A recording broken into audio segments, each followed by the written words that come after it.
when COVID hit. I was just like rocking it. I had people in here every week in here cutting, and we were just on this crazy schedule.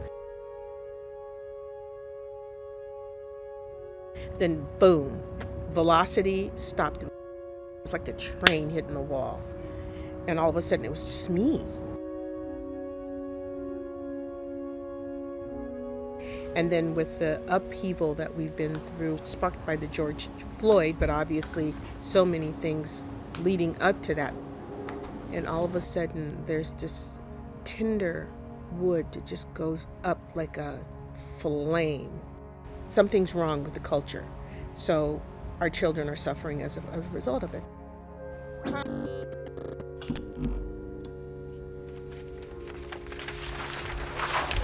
So then we see that that's happened up there. When COVID hit, the whole world stepped off the conveyor belt. I've really limited my contact to 1 or 2 people in my working. I was working today on my series for the Geography of Innocence, that's for the Seattle Art Museum show that's going to open in November. We're hoping.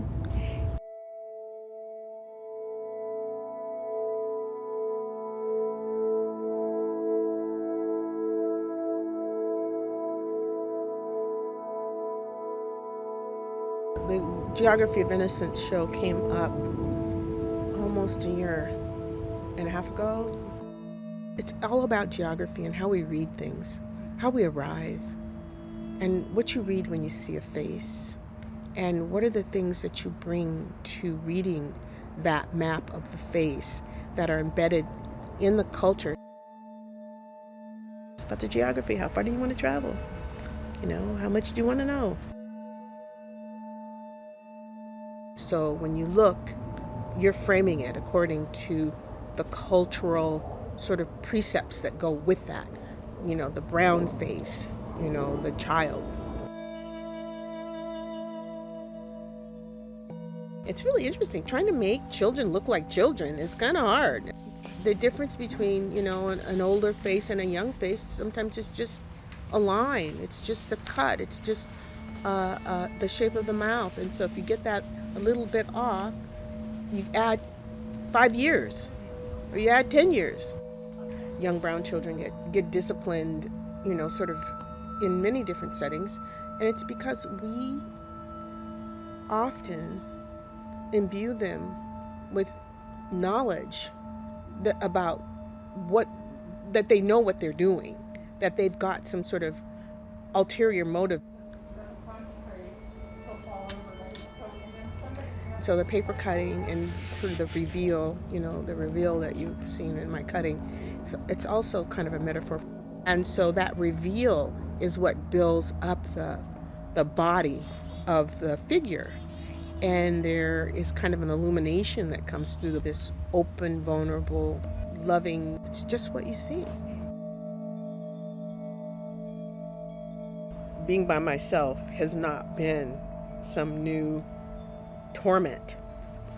What has been torment is that I can't control any of it, I'm the first generation in my family born outside of the South. My family moved to the Northwest in the 40s because of the war. They were sharecropping farm workers before they got here.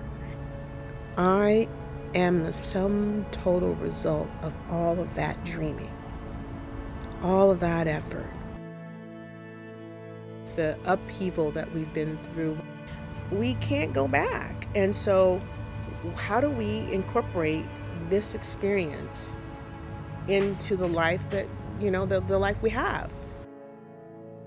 We can make something out of what we have left for those of us who will come after this moment. We've been given a chance maybe to do some things differently.